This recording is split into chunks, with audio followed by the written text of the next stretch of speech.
time you make a comment, it's good. We're good to go. Jessica's counting. Okay. All right. Good evening, everyone. We'll call the meeting of the Regional Planning Commission to order. Could we have a roll call, please? Yeah, of course. All right. Peter Gower. Here. Kate Nelson. Here. Kyle West. Here. Francine Donchik. Here. Mark Johnson. Here. Sylvia Villanueva. Here. Sarah Chavilicek. Here. Scott Carey. Present. And Marilyn Kramer for Shelley Reed. Here. All right. We have a quorum. We have a quorum. Commissioner Kramer, would you lead us in the Pledge of Allegiance? Thank you. Surprised me. I pledge allegiance to the flag of the United States of America and to the republic for which it stands, one nation, under God, indivisible, with liberty and justice for all. Thank you. You have the agenda before you. We need a motion to approve the agenda. Mr. Shavilchek, motion to approve. Thank you, Commissioner Donchek. Commissioner West, second. Thank you. All those in favor? Aye. Okay. Do we have any public comment? See if I can unmute over here. We do. We have Larry Chesney. Okay. We'll give him his 3 minutes. Giving us, put the timer on, yes. Good evening. I had a prepared speech, but I'm not going to bore you with it because I've been on that side of this thing before. So what I want to get to is the transportation element of the regional plan. And what I've seen over the years and what I continue to see is a real deficiency and the accountability for the length of time that transportation studies and improvements are made versus the approval of development. And there's a good example tonight, and I'm not picking on the example that you're going to look at tonight, other than the fact that there's some really good things that come out of it in the Highway 445 corridor. No real traffic improvements are expected to occur in that corridor for another 15 to 20 years. And at the build out of the projects you're going to hear tonight, which I don't want to make a target of, it's pretty much going to finish a 2.5 mile corridor at the north end of Spanish Springs, but it's at gridlock today. So improvement, infrastructure improvement of the highways that involve a state highway, a destination highway, and also have these developments feeding into it in a fairly congested area. Somehow, because it is of regional impact, I believe that when we go to look at the transportation component for a rewrite or an update of the regional plan, we need to pay serious consideration to the timing, because 20 years is not acceptable for it. We see it in the North Valleys right now. It was developed with reckless abandonment, and there's gridlock on 395, literally 16 hours a day. And that's not acceptable. And the old motto that, oh, infrastructure always lags development, that may have been okay 20 or 30 years ago. It's not good in today's society. And we need to look at transportation elements like RTC providing bus services to these areas, light rail if that's an issue. And we really need to consider those sorts of things, because the gridlock is truly regional now. And I would just appreciate that we start paying attention to it. Thank you. Thank you. And you all have a good holiday. You too. Any other public comment? That is all we've received for this item. Okay, thank you. You're welcome. Item 5, approval of the minutes. Madam Chair, I make a motion to approve the minutes. Commissioner Thank Donchik? you, Commissioner Donchik. Madam Chair, Commissioner Villanueva, I have to abstain. I was not present. Okay, thank you. Do we have a second? Yes, Commissioner West, I second that. Thank you, Commissioner West. Any other comments? All those in favor? Aye. Aye. Opposed? And then we have Villanueva as abstention? Okay, thank you. Consent agenda. Director Smith. Thank you, Madam Chair. Jeremy Swift, the record. For our consent agenda, what's listed on there is the possible adoption of the advanced schedule of RPC meetings for next calendar year. So if any commissioners want to remove this item from consent? Seeing none, the consent agenda is approved. I got to vote on it. Oh, all those in favor? Aye. Aye. Opposed? Do you do a motion? Was there a motion on We need that a in a motion. second? Should we have a motion for that, probably? Okay, so Or to start over? Start from Commissioner, go ahead, Commissioner Gower. Commissioner. Gower, move to approve the consent agenda. Commissioner Johnson, I'll second that. Thank you. All those, now we've all those in favor one more time. Aye. Opposed? Aye. So take that little calendar and put it in your calendar before the year ends, so you have everything in your calendars. Business of the day.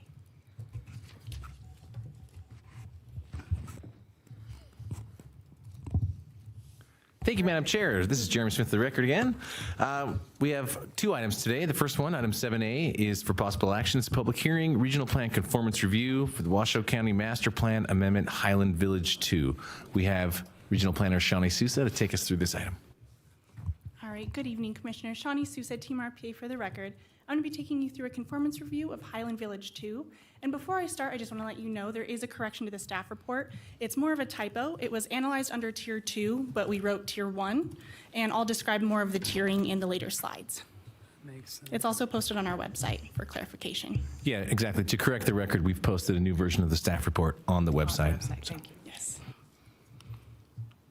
All right, so to get started, this case is for the Washoe County Master Plan Amendment. It is a reconfiguration of land uses.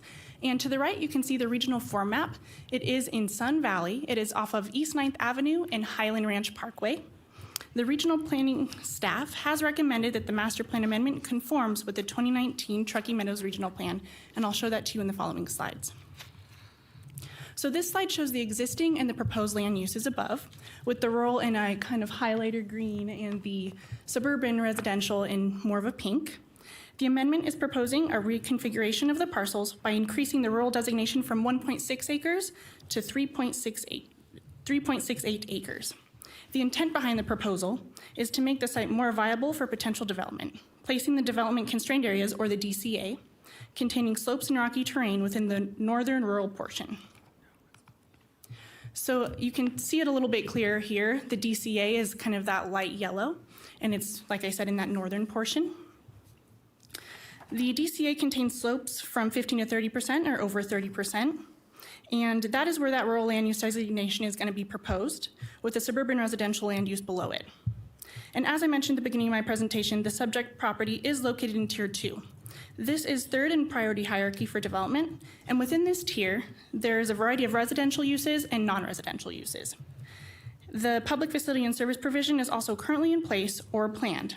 This reconfiguration is compatible with this area and this tier. And just so you're aware, as I said, this again was analyzed under Tier 2, not Tier 1, as the typo says in the staff report. Here you can take a closer look at the aerial view of the subject site and the surrounding land uses around it. And this proposal does have a companion development agreement. This caps the gross density to 4.5 dwelling units per acre with a maximum of 82 total dwelling units. This is a slight decrease in density for what was previously allowed, but again, this is going to allow for a more viable development site. The agreement was established with the goal of matching similar density within the area and to ease any potential traffic burden. Policy RC9 of the 2019 Truckee Meadows Regional Plan identifies the 5 factors that the RPC must consider when evaluating conformance. I'll briefly touch on each of these and give you a recap. For population growth, the request for reconfiguration includes no increase in residential density and therefore will not change or increase the projected housing capacities. For regional form, the site is within Tier 2, as I stated, and compatible with the surrounding area, which is further strengthened by that development agreement allowing that cap of the gross density. When taking a look at public facilities and services, as the land uses are only being reconfigured, the ability to serve the site itself is not going to change as part of this amendment. However, public facilities and services are or are planned to be available and adequate. For natural resources, the reconfiguration of land uses on the subject site will not negatively impact natural resources in this area. And as I mentioned, that DCA is going to be moving into the rural land use area. Finally, for regional coordination, staff has found no specific applicable policies other than this overarching RC9 policy. The proposed motion is on the screen overhead or on page 15 of your packet.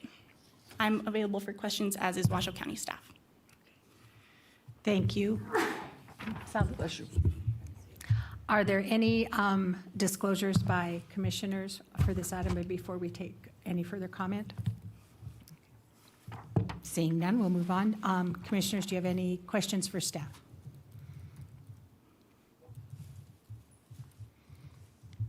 Okay, any questions? So if that's the case, we'll take a motion on this. And you have it up on your screen or in your packet? Isn't this a public hearing item? It is a public hearing item, yes, I'm sorry. Do we have any public comment? We don't have a lot of people out there. No worries. Thanks, Commissioner Carey. There's no public comment for this item, but there will be for the next one, just so it's on your Okay. radar. Thank you.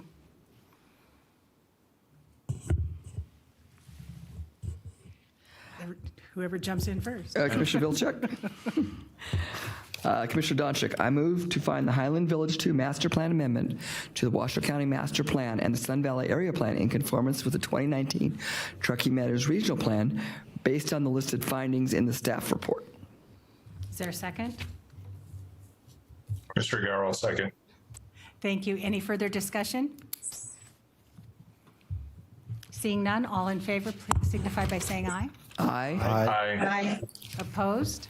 Motion carries unanimously. Thank you. Thank you, Madam Chair. Next up, we have item 7B for possible action. It's also a public hearing item, Regional Plan Conformance Review, another Washoe County Master Plan Amendment, this one for Donovan. And we have Regional Planner Chris Tolley to present this item.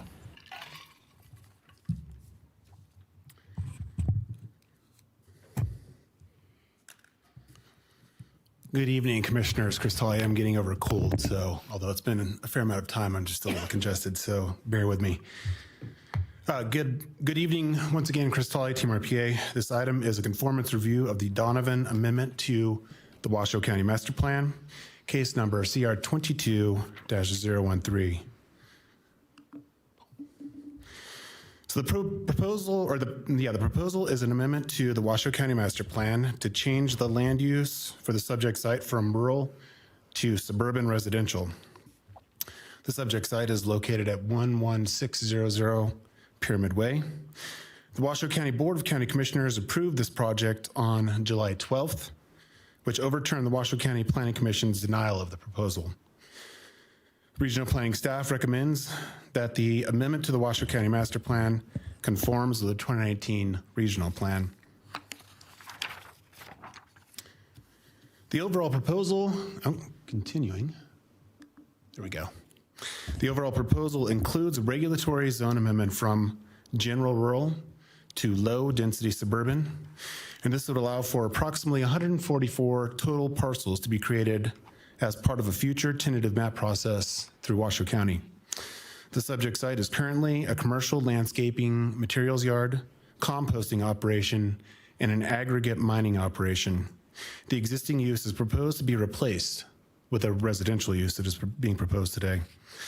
And then finally, a primary consideration for this case is Washoe County's sewer treatment allocation per the 2005 Truckee Meadows Water Reclamation Facility Capacity Agreement with the City of Sparks. In the staff report, we outlined coordination and cooperation that is underway to update the existing agreement. At present, both jurisdictions are reviewing an early draft version of an update to the agreement. So on to the review criteria. For this proposal, the policy that sets review criteria for consideration is RC9, which is listed on the screen. And this is the conformance review findings of the 2019 regional plan. The 5 review criteria are population growth, regional form, public facilities and services, natural resources, and regional coordination. The following slides will present analysis found in the staff report. So in regard to regional form, the subject property is located in the Tier 2 regional land designation of the Truckee Meadows service area, which is capped at 30 dwelling units an acre. The site is bordered by residential developments to the west, Shadow Ridge, and north, Harris Ranch, that are currently under construction. The development of the subject site as a residential subdivision would support the appropriate utilization of the TMSA or Truckee Meadows service area and would fit with the character in this portion of the Spanish Springs area. And then finally, the map on this slide is actually an additional map to show the full extent of the TMSA extending to the north. So finally, the subject site is located within close proximity to the northern extent of the contiguous TMSA, not including Warm Springs and Spring Mountain. And regional planning staff believes that maintaining the existing TMSA boundary is a primary goal of the 2019 regional plan. So it is appropriate to accommodate future growth inside of the TMSA. And then in regards to public facilities services, some materials submitted by Washoe County indicate that the public facilities and services will be available and adequate to serve the proposal as required by policy PF1 of the regional plan. Here are the highlights from this section. Sewer treatment service will be provided by the Tumwater facility. The City of Sparks and Washoe County, together with support from TMRPA, are currently outlining an updated agreement to increase the county's sewer treatment allocation. This updated agreement would provide additional treatment capacity for the Spanish Springs Valley, reflecting a collective understanding of the planned build-out condition for this area. Given the coordination between City of Sparks, Washoe County, and TMRPA, for the purpose of updating the existing Tumwater capacity agreement, the requirements of policy PF1 have been addressed for this portion. 1 second.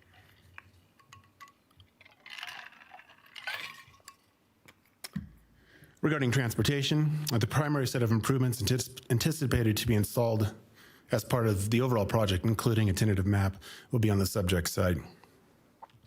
As noted, the existing use will eventually be discontinued and replaced by the proposed residential use.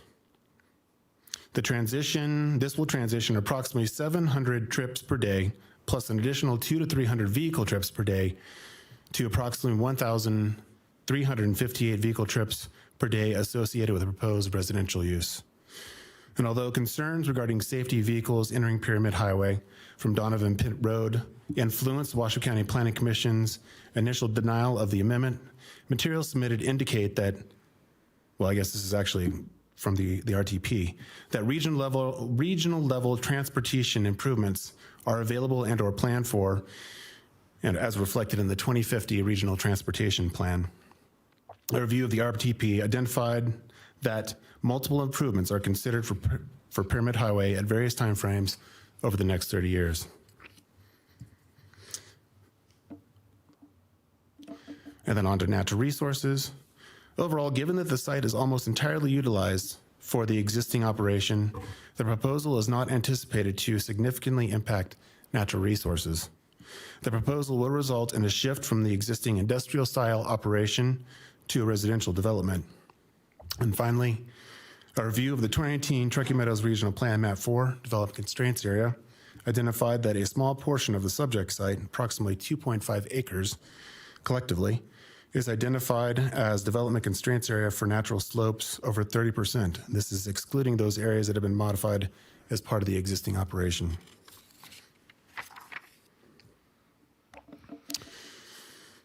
Then on to the review Conclusion, one final reminder that this case benefited from substantial coordination between Team RPA staff and from staff from the City of Sparks and Washoe County to find a path forward for sewer to address the sewer allocation in Spanish Springs. So in conclusion, staff is recommending the proposal conforms with the applicable policies of the regional plan. This does conclude our presentation. Team RPA, Washoe County, and I believe the applicant, Washoe County staff, are all available for questions. Proposed motions on the screen or on page 43 of the packet. Thank you. Thank you. Disclosures from commissioners? Okay, this is a public hearing. We'll take public comment. Yeah, I have a public comment card from Mike Rayleigh, and then after that will be Tom Donovan. Good evening. For the record, Mike Rayleigh with Christie Corporation, here representing the Donovan family. Don't really have anything to add. I think Chris did a great job in the staff report.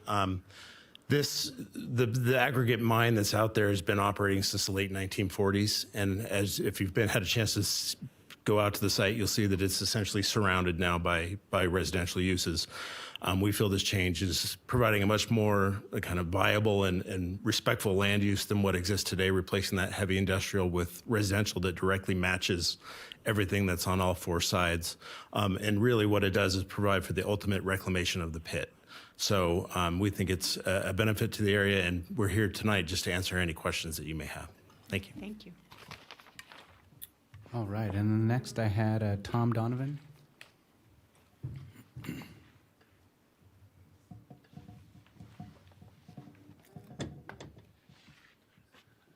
Good evening, commissioners.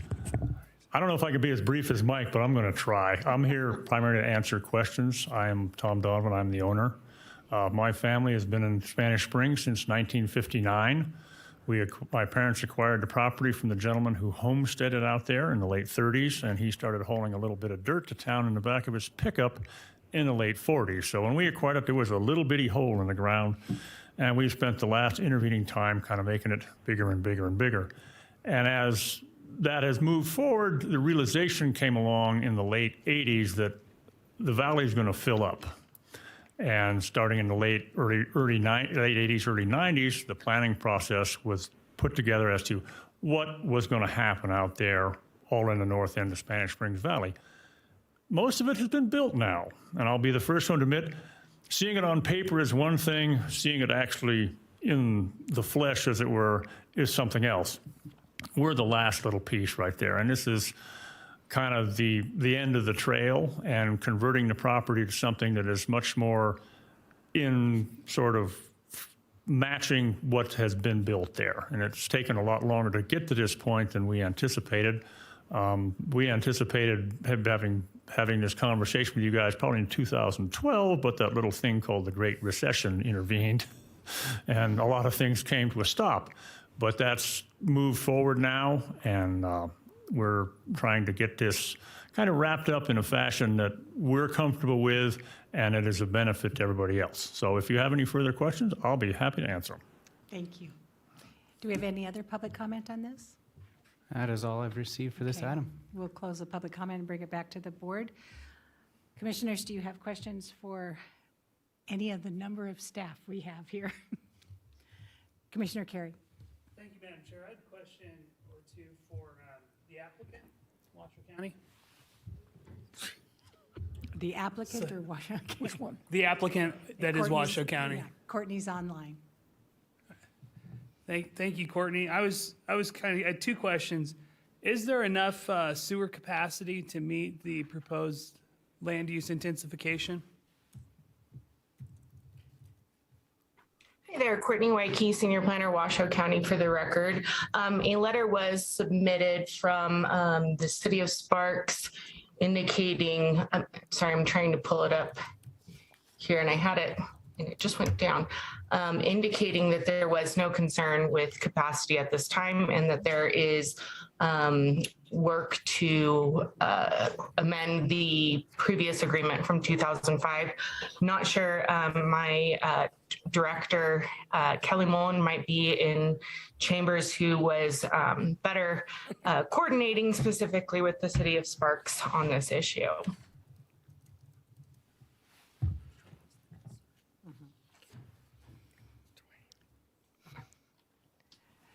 Instead of Kelly, we have Dwayne.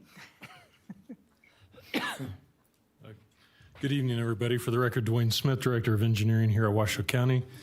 And I would just affirm what you just heard our staff say, that what we're really working through, Commissioner, is the allocation of the capacity through updates to the agreements. I hope that between Courtney and myself, that puts a little finer point on it, but if there's something more specific I can answer, I'd be happy to try. Thank you for that, Dwayne. Yeah, I'm just kind of curious. I did read through the correspondence between you and City of Sparks staff, and I know that it was a concern when it came up before your board and your planning commission that you guys, or that the county was over the allocation for sewer, and I know that that's been a big issue for the county.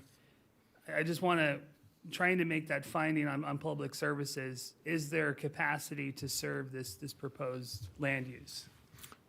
Yeah, and again, thank you, Commissioner. I would reiterate what Courtney just said, that yes, there is capacity, and our focus has been working through, and of course, let me back up for a second, that anytime we're dealing with sewer capacity on a regional level, there are always challenges, there are always considerations, there are always processes that we should all expect that we have to go through to solve those problems, both immediate and for the future.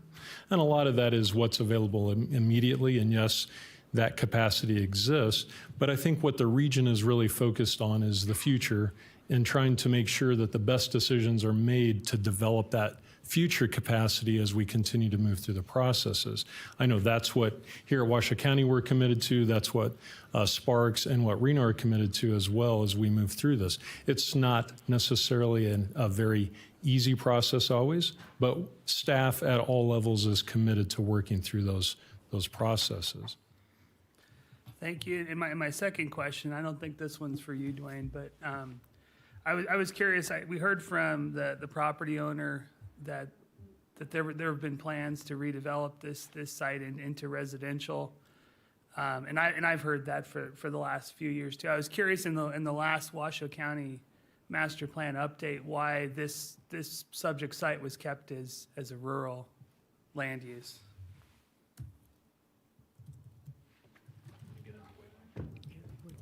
Yeah. Courtney, do you have a response to that, or we might have Mike have?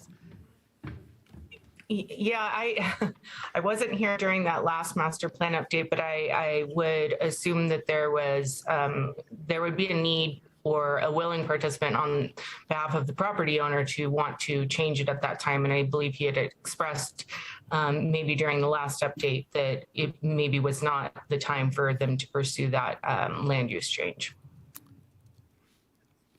Once again, Mike Raley for the record. Commissioner Carey, to address your question, the existing aggregate mine operates under a valid special use permit.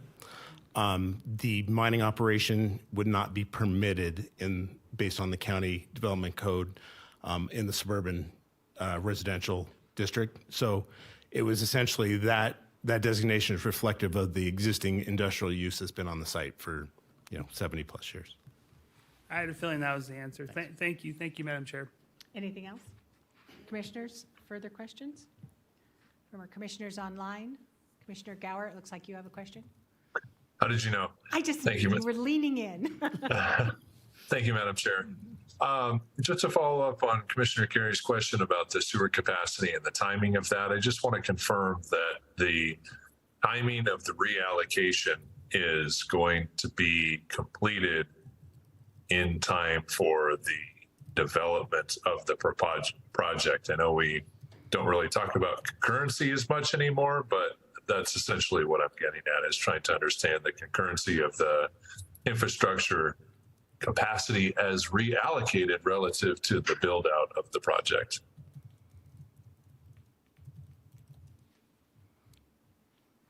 Again, good evening. For the record, Dwayne Smith. We're again committed to, both Washoe County and Sparks staff are committed to updating our existing 2005 sewer capacity agreement. We've exchanged both copies, responses, and gone through, and we're in the middle of going through those processes. So we're very confident and committed to updating that agreement over the next time frame as appropriate. It takes time to go through these things. I think that piece will certainly be it will be in place much sooner than the actual construction work, and certainly as we go through the build-out processes. I would expect over the next, measured in the number of months, for the agreement to be updated. I hope that answers your question, Commissioner. Thank you, Director Smith. It does, and I just want to make sure that, because I wasn't involved in the Washoe County planning process, that is there some mechanism similar to what we see in that Reno Planning Commission that, conditioned, can't really condition this essentially, but, before the first unit that this is in place? Is there any sort of stopgap like that? Or are we just moving forward based on the commitments, which I'm not questioning. I'm just trying to understand if there's a mechanism here that essentially ensures that the process continues to move forward. If, there could be staff changes, who knows what can happen, that can influence these things. So I'm just trying to understand what we have in place, if anything. Yeah, and maybe I can answer it this way, Commissioner. Certainly, and I appreciate the question on really what is the safety factors or the approach to assure that there is sewer capacity.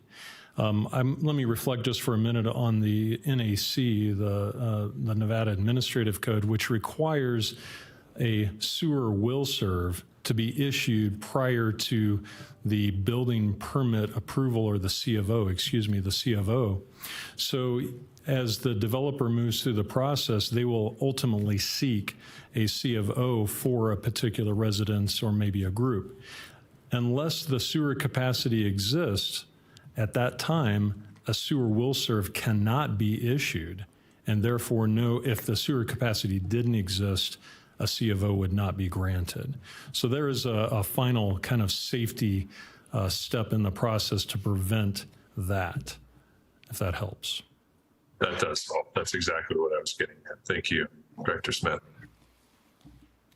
Other questions from commissioners or applicant or interested party or? Madam Chair, I do have another question related to transportation, if I may. Mm-hmm.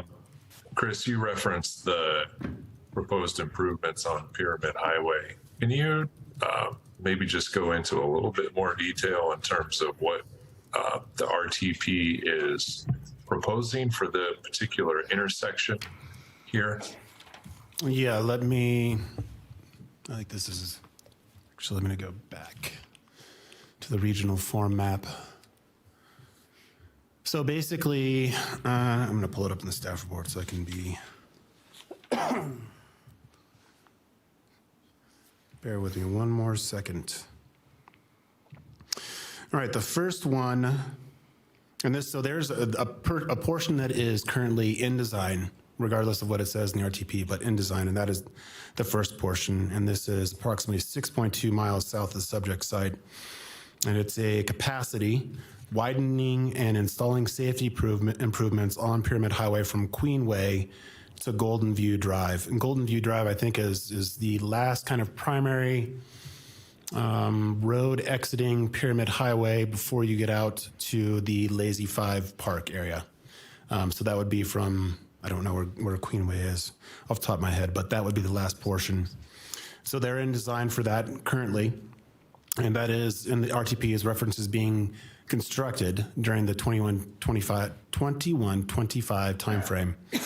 So I would anticipate some sort of update on that in the near future. And then moving out beyond that, what is in the RTP right now is referenced as a design. And this is to be constructed during the 2026, 2030 timeframe.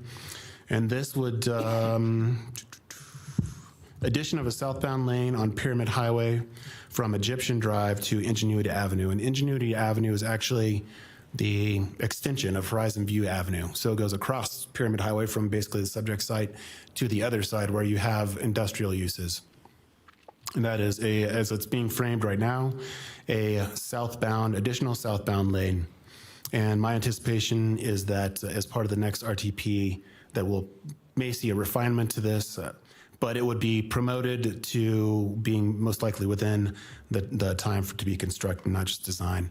And I'm not sure that it's actually being designed at this point in time, but it is identified as to be designed in the RTP timeframe, the first block of time. And then the 2031 to 2050 timeframe, widen further. Pyramid Highway would be widened further from Sparks Boulevard to Calle de la Plata, again, during that 2031, 2050 timeframe. And that would be, and then Calle de la Plata is about 0.8 miles south of the subject site. So that's what's referenced in the RTP, and that is also, I believe, to a certain extent, referenced in NDOT's plans for Pyramid Highway. So if that answers what you're looking for, Commissioner Gower. Thank you, Chris. No, I appreciate that. And Madam Chair, if I could just follow up with a question to Mike Rayleigh. For the record, Mike Rayleigh with Christie Corporation. Hi, Mike. Just wanted to ask you if you could give some sense of the phasing plan for this project. Sure. So assuming that we receive approval tonight, what we would plan to do is come back with a tentative map. The maximum unit count will be 144 units. I would anticipate that would be constructed probably in 4 to 5 phases realistically. And I think the other thing that when you look at transportation, that the pit itself, excuse me, generates right around 700 truck trips per day that come down the existing haul road.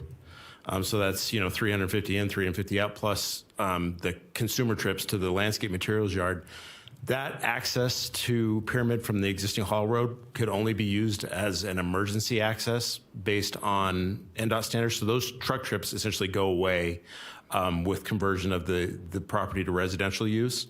So back on the phasing and the timing, if we submit a tentative map in early 2023, I think, best case scenario that no ground would be broken until 2024 at the very earliest. Okay, thanks, Mike. Yep. Anything else, Commissioner Gower? I think that's it, Madam Chair, for questions. Okay. I do have discussion when you're ready for that. Okay. Any other questions from commissioners? Commissioner Carey. Thank you, Madam Chair. I thought of another question from Commissioner Gower's thought process, and this is probably directed best to regional staff. So I'm kind of curious about policy PF or PF1. Is it that services have to be in place, or a plan for those services have to be in place? And what's really kind of the intent of that policy? I know we've kind of gone round and round on that. So there's the three primary components when you're looking at PF1, and that would be available and adequate, where things are basically in place. Like you could turn on the property today and have everything met. And then the second portion of that is planned for within a 10-year time frame and in the facility plans. So, and then the third portion of that is that the development,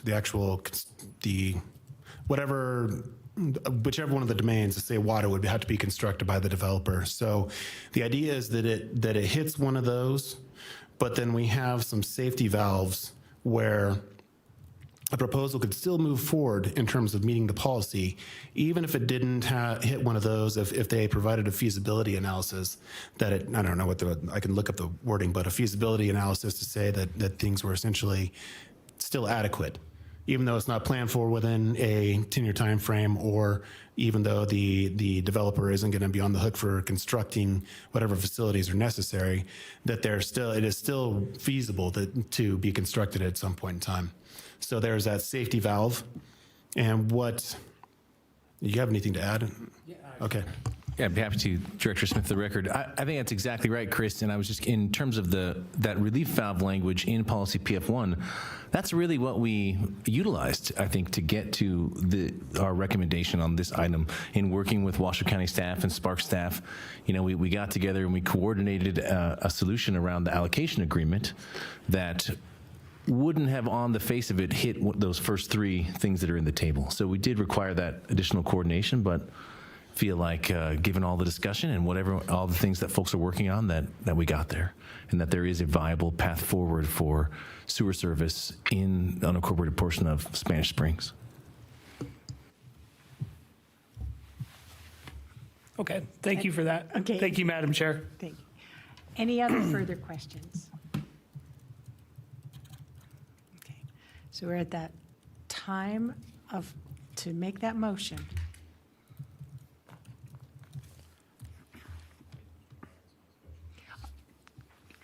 Commissioner Gower, do you have some more discussion, or are you prepared to make a motion and then discuss, or what would you like to do? Thank you, Madam Chair. I'm not ready to make a motion. I did just want to put out there for discussion that on the wastewater side of things, I think the input that we've received from the county and Sparks through the correspondence adequately addresses my concerns, particularly Director Smith from the county. I realize that we have two Director Smiths. Director Smith from the county's response to, essentially having to have a will serve letter for development and move forward. I think that's the stopgap there. I think the transportation piece is a little bit more concerning for me, because particularly from a regional perspective, at what point do we say, looking at PF1, that the regional road facilities are adequate to accommodate and provide adequate service for the growth that is occurring? And I know we have this constant dynamic between growth and infrastructure. We need the growth to have the infrastructure. We grow and then we don't have the infrastructure, but we have to have the growth to get the infrastructure. It's like this chicken and the egg scenario constantly. My concern is that when we look at projects, or in this case, a land use change to a more intensive trip generator on a roadway system that is experiencing some congestion, and we're not seeing any sort of relief on the infrastructure side until a 2050 time frame, and that only gets us out to Calle de la Plata, not even all the way out to the intersection that's going to be accommodating the trips coming onto Pyramid Highway, that we're going to be seeing these 1,300 plus trips making that turn onto Pyramid Highway without any sort of infrastructure improvements for 25 years. If it's built in 2025, 2050, who knows what happens after that in the RTP. So that's my concern, that there's nothing really on the horizon that's saying to me that there is the available and adequate transportation infrastructure to accommodate these types of trips in that location. So, Madam Chair, I'm still very concerned on the PF1 finding on the transportation side, not on the wastewater side. Thank you, Chair Commissioner. Okay, thank you, Commissioner Gower. Commissioner Nelson. I'd just like to tag in onto Commissioner Gower. It's no secret that Spanish Springs has been developing over the last 30 years. And I think we need to do a better job of keeping up with the demand. A 10-year, 20-year plan on transportation is ridiculous when you are sitting in traffic. That 10 years is going to take a long time. even the 20-year plan. And I don't know how we as the commissioners or the RTP, I mean, we need to get together and get these things moving a lot quicker than they are. And that's all I have to say. Thank you, Commissioner Nelson. I would just, to add on to that is there, and, you know, Washoe County's heard me say this any number of times, and as well as the developers and such, is that when we, as you said, Commissioner Nelson, anyone that's traveling Spanish Springs Pyramid Highway right now, what they're experiencing on a daily basis, at least 2 times a day, is has a very detrimental effect. I mean, it has to have a detrimental effect on air quality when we have that many cars that are not moving. And I mean, obviously you can't make one development be responsible for everything that's going on, but when we were doing the regional plan update, one of the things that was discussed with us at length was that infrastructure and planning and building needs to happen in tandem, or actually the infrastructure needs to be thought out even further and planned for and budgeted for and built. And so when, you know, we're taking, as Mr. Raley said, is that we're taking one road out because we have to move the road for these vehicles to come out of that property. We're not doing a service to the community and to the quality of life that we have for our citizens when we don't address the infrastructure appropriately and timely enough. Go ahead, Commissioner Gower. Thank you, Madam Chair. And I just want to clarify that I do understand that as part of the tentative map phase that there could be specific intersection improvements. I don't want to overlook that fact. And I'm thinking about this from that regional perspective of that regional roadway. And, you know, I would certainly welcome any input from, you know, Mike or regional staff if, you know, I'm sort of way out of line here in my thinking, but, you know, particularly related to this PF1 and the transportation situation along Pyramid Highway, it just brings me to a little bit of an uncomfortable, you know, feeling about this. Madam Chair, I don't know if you'd entertain, I know we're kind of past questions, if you'd entertain that. We do have, yes, we have Mr. Donovan up here to address that. If I could address a couple things. Once again, Tom Donovan, I'm the owner. Just for your knowledge, the widening of Pyramid Highway from Queenway to Golden View was supposed to have gone to bid on November 17th. It's been moved back to the 1st of December. So that is coming very close to actually being built.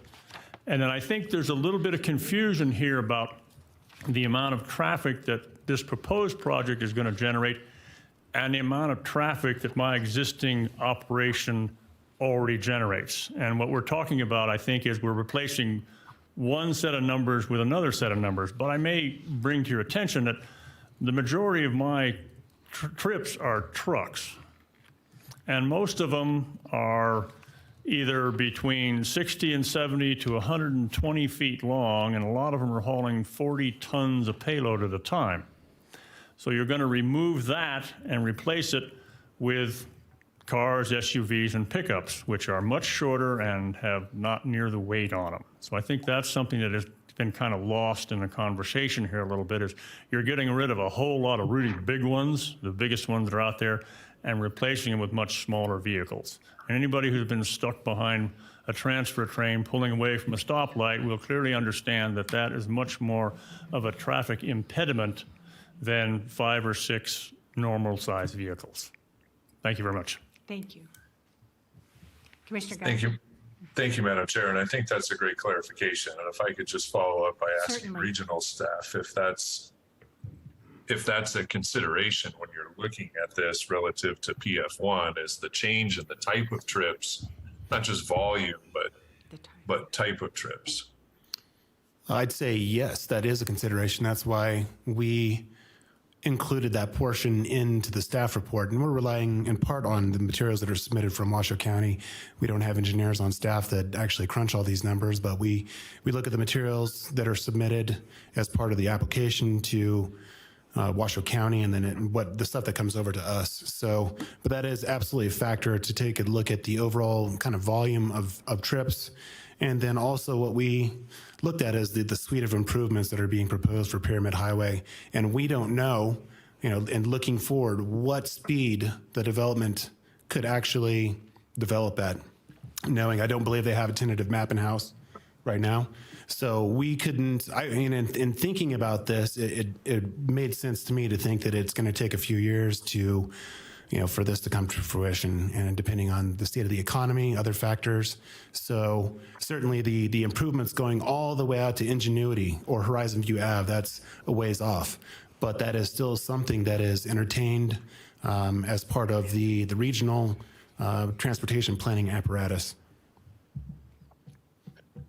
Thank you, Chris, for that response. And I guess my last question is that in looking at this particular topic, do you consider trip destination as part of your analysis? So I don't know if Mr. Donovan has any information on, where his trucks go versus where, residential trips might go. I'm thinking of the jobs housing question. Are we creating a scenario here with providing more residential uses in an area where there is employment that we may actually be mitigating some of the traffic situation on Pyramid Highway? I'm just trying to think through all of these scenarios here, because I feel like these are the questions that we need to be asking and answering as part of these land use change proposals. Commissioner, once again, Tom Donovan. The nature of our market reach has changed dramatically over the last number of years, primarily due to traffic. And as we all know, getting in and out of Spanish Springs, particularly in the morning, is very challenging. Most of my material sales now is within Spanish Springs itself in terms of the big volumes. We have material that goes all over, but most of it stays in the valley now, which has been kind of surprising to see. But given the amount of building activity out there, you got to have stuff that comes from me to bed your pipes and build your pads and the stucco on the outside of your houses and so forth. So most of my truck traffic is within probably 6 or 8 miles of the pit. It didn't used to be that way, but it is now. Commissioner Gower? So I guess I'll follow up with regional staff then, having heard that information relative to the potential change in the types of trips generated. How does that inform your analysis? I mean, my assumption in considering it was that the trucks would, let's just say, for the lack of, let's just start at the pit itself, that they would, and I've been out there myself, but and that they would basically be going towards the center of the region. And I didn't realize, in thinking about it, that they were peeling off only to service the Spanish Springs area, but it was my assumption that they were probably going throughout the region, but they would most certainly be using the Pyramid Highway to arrive at whatever their final destination was. So I think this would largely maintain kind of a similar analysis, but break off any impacts to roads, so to speak, as you get, it would reduce as you move toward the core of the region. So. Yeah, I'll just add, this is Jeremy Smith, the record, that in terms of origins and destinations, we don't typically look at that when we're doing a case evaluation, but in partnership with the RTC, that is part of the regional transportation demand model. And so a lot of the work that we do to feed into that model to create, or at least to help create the list of projects that we reference from the RTP is all about collecting information about where housing is today, where housing is planned and forecast to occur, where jobs are today and where jobs are forecast to occur. And then it's a pretty darn complicated, black box model, if you will, of how those origin and destination amounts get generated and then how the traffic volumes get put onto the roadways. And, the model is just one of the elements used to create the list of projects in the RTP. And in addressing PF1, There are two improvements, one in the design phase that's going out to bid that's in the 5-year timeframe. Then the next improvement is in the next 5-year timeframe. So that really satisfies quite easily the 10-year planned timeframe for improvements. But the actual widening, the full widening out to Colorado Plata is in that further timeframe that starts in 2031. So how you slice it, I guess, matters, but it does just kind of hit 10 years. I don't know exactly when that will happen in that big chunk of time, but that's the tool we have to use, given that's what the RTP, that's how they break the timeframes up. And I think it's a reflection of the fact that they do an RTP every 4 years. And as things change, it gets reflected in the new list of projects. Thank you, Jeremy. And thank you, Madam Chair, for the additional space here. And I appreciate you bringing up the model. I think that's an important, feedback loop that is occurring and helps us understand the distribution of trips and associated impacts. And I think it's the time frame consideration that is challenging when you're looking at this type of a land use change relative to the improvements in the RTP. And it's,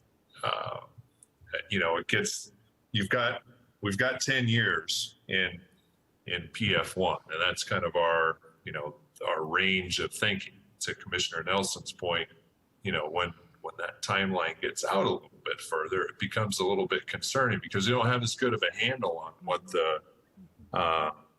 the magnitude of the impacts could be in that time horizon. But we're saying, okay, yeah, we're okay with the development at this point, knowing that something is on the books for the future, but it's pretty far out there, 10, 20 years plus out there.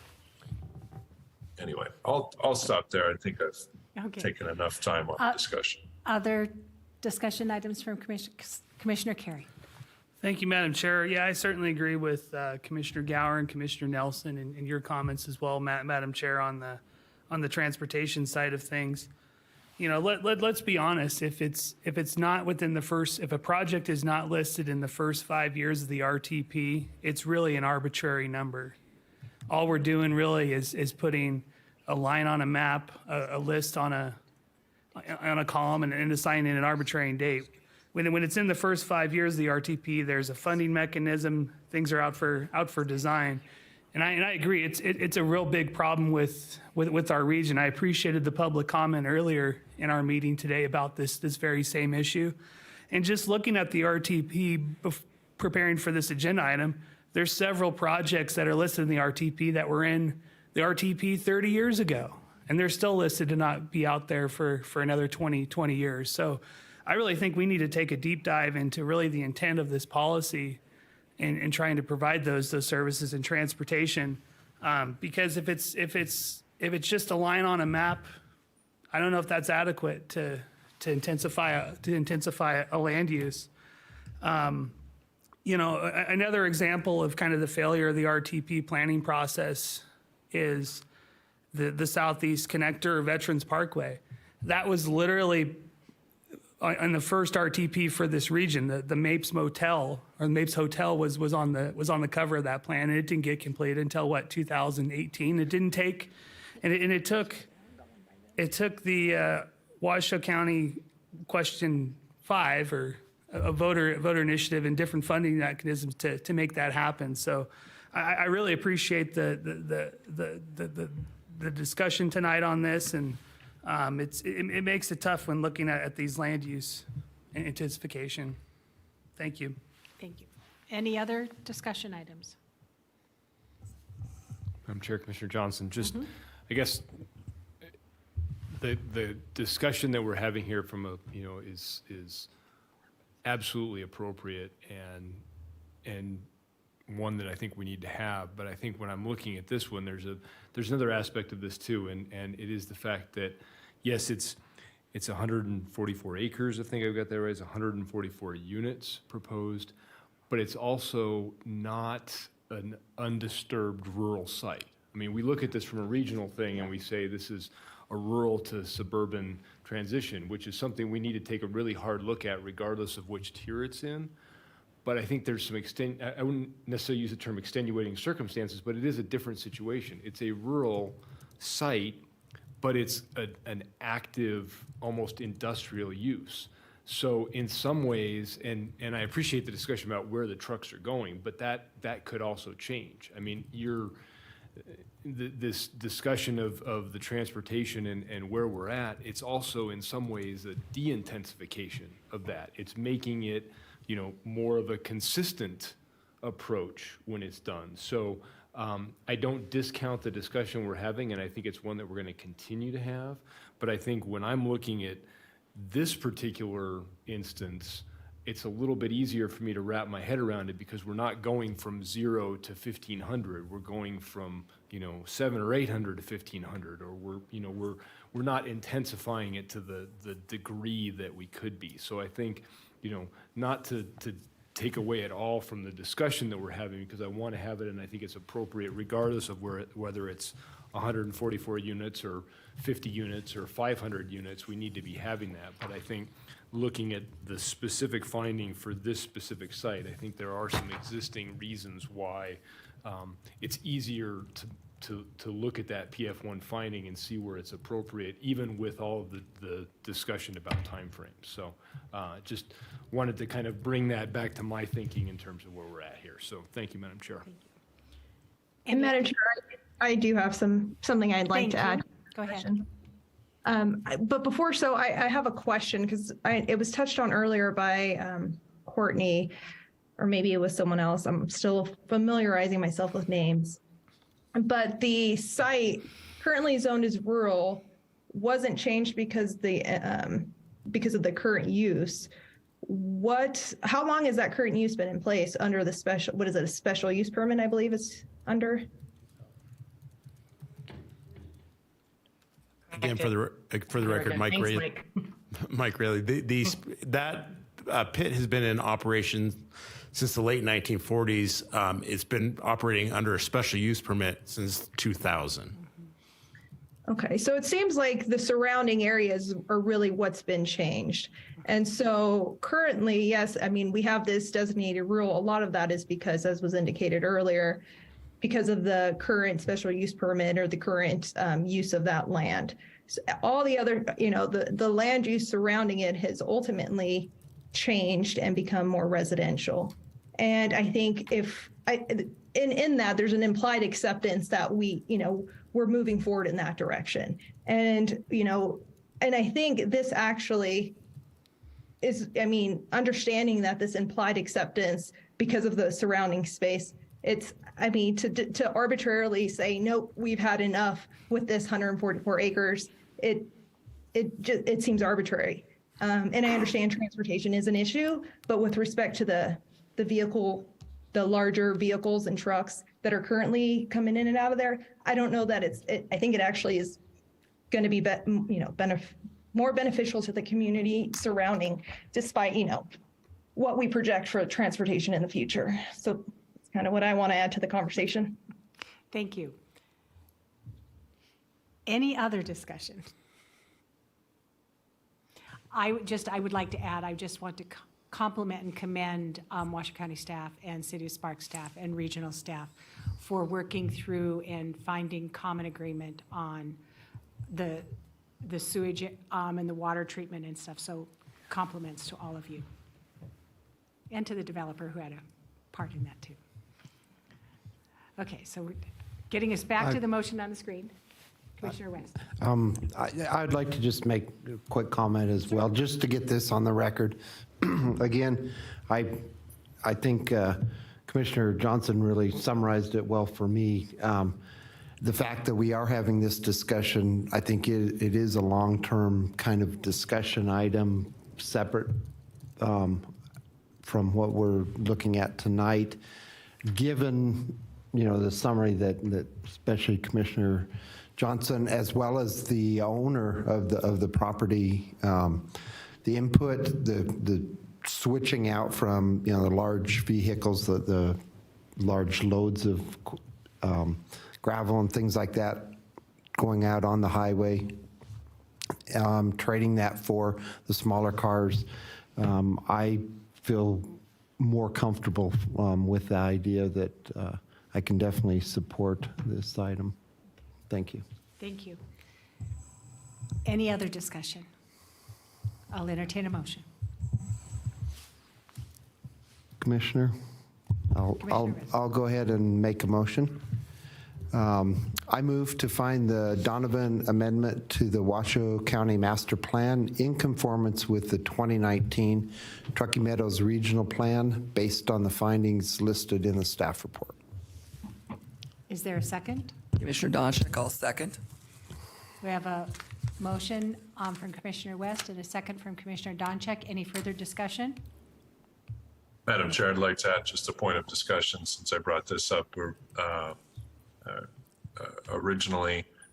I just want to say I appreciate the commission's discussion, and I feel honored to serve with such intelligent individuals, and enjoyed the conversation, and also appreciate the input from staff and the applicant as well. I do think it's a case of potentially competing, a case of information provided during discussion and competing policy priorities, as legal counsel will indicate. We're sometimes in this position. So for me, I will be voting in favor of this motion based on the discussion and the overweighing priorities and weight of the other policies that I can make. Thank you. Thank you, Commissioner Gower. Commissioner Carey. Thank you, Madam Chair. I think from a regional form and pattern perspective, I agree with my colleagues on the west side of the dais that this does make sense. I think there are a lot of benefits from converting the aggregate pit to a residential use. And I think the property owner has been very transparent with the county over the decades of their intent to do that. And it's the surrounding land use. It makes a lot of sense. But to me, I'm really struggling tonight to meet policy PF1, and I appreciated the discussion very much about transportation. But from this individual regional planning commissioner, I'm having a hard time with policy PF1 with respect to the sewer capacity. It's been an issue for Washoe County for many years, and the city of Sparks that agreement needs to be updated. And I'm not quite sure there's capacity. I appreciate the info from Washoe County staff. We've heard it for years that the county has exceeded their sewer capacity. And I'm concerned with respect to this particular project, the capacity is not in place. Looking at the information that's provided in our packet, all I'm seeing is a commitment to review and work on a new agreement. I would prefer that an agreement to provide sufficient capacity to provide for this intensification of a land use be in place. So I don't believe that I can meet policy PF1 with respect to this particular proposal, and I reluctantly will not be supporting the motion. Thank you, Commissioner Carey. Any other comment or discussion? I'm going to call for a roll call vote, please. All right. Peter Gower, Yes. Kate Nelson, Yes. Kyle West, Yes. Francine Donchik, Yes. Mark Johnson, Yes. Sylvia Villanueva, Yes. Sarah Vilicek, Yes. Scott Carey, No. and Marilyn Kramer. Yes. I believe we have 8 for, 1 against. Okay, thank you very much. Thank you, everyone, for the very thoughtful conversation and discussion, and keep moving things forward. So item 8, reports. Item A, members and directors' reports. Any members? Any requests for anything? All right. Well, then, I will happily give a short director's report. Thank you. Jeremy Smith, the record. So first off is the new, or not the new, but the updated version of the regional plan is available. If you don't have a regional plan handy, Shawnee has brought some. You can pick one up on your way out, or we also just have the pages that you can insert and change out. So just the pages. Okay, so you can grab those on your way out if so inclined, or let us know in the future too. We're happy to deliver a plan, no problem. So I missed that last time, so now I'm making up for it this time. If you don't have your pretty book, you can get your pretty book. Awesome. Okay, I wanted to update you that Nate and I went to an APA a coordinated career fair event at UNR at the Mathewson Knowledge Center. It was pretty cool. Scott Carey was there as well. And we had a good time for a few hours hanging out at the university and trying to get people interested in planning. Actually made some really interesting connections with a PhD student that's working on sort of economically valuing rural land in Nevada. So that'll be a very useful, I think, set of research to get our hands on. And then also a professor in, was it economics? Yeah, economics as well. So he's already reached out and is interested in what we're up to here at Regional Planning. So some good connections were made. We didn't get anyone to hire, but we'll keep trying. So that was fun. But there's been quite a bit of activity in terms of the Washoe County Clean Water website and the Source Water Protection Plan that's out there. Shawnee and Damien and I have been working with RCI and NDP and the WRWC to update that website, kind of add a table of contents. The website actually is the plan, which is an interesting new concept that people are having a little bit of a hard time accepting. So we're kind of buffing it up with a table of contents and trying to make it a little more approachable as a plan, but it's going very well. And likewise, we've been working and coordinating with One Truckee River. We're our members of the Partnership Council of One Truckee River. And there's this new tool that I'm not trying to steal Iris's thunder, but soon will be coming out. It's a dashboard for the Truckee River.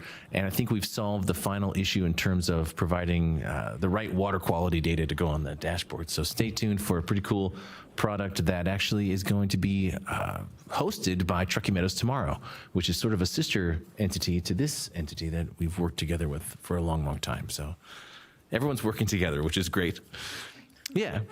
Let's see. PRS subcommittee. That is something that I know we're all eagerly awaiting. Right? And so my plan is to try to organize us to get together that subcommittee before the next meeting. Our next meeting is on a Thursday, regularly scheduled, December 22nd here in this chambers. So we'll try to do our best to get, I'm anticipating a Zoom meeting together for the PRS subcommittee and make some progress on that. Also, if you are interested in hearing passable live music, you could come on December 1st to the Matador Lounge and see a certain band play with a certain Director Smith, not the engineering director. December 1st, yep. I'll send you the flyer so you have it. You got it, okay. And finally, I'd just like to say I hope you all have a very happy Thanksgiving. Thank you. Thank you. Legal counsel. Madam Chair, Jessica Prunty for the record for the first time tonight, and I just wish everyone happy Thanksgiving. Okay, thank you. Item 9, request for future agenda items. We had a very thoughtful conversation tonight, so is there any things to originate? What I was talking with Director Smith about is it would be really helpful on these maps if we can see where those, when you see the transportation plan, to see where those roads are actually at, instead of going, it's out there somewhere. And, you know, where, or the associated stuff from the RTP. So quickly respond to that, Jeremy Smith, the record. You know, we have spatial representation of the improvements that the RTC provides as part of their plan. So in the future, when we're referencing those, we'll work to add that as an attachment. Any other requests for future agenda items? Okay. One last time for public comment. One last answer for you. None for this. Okay. Thank you. Any written correspondence? No, there's none. Okay.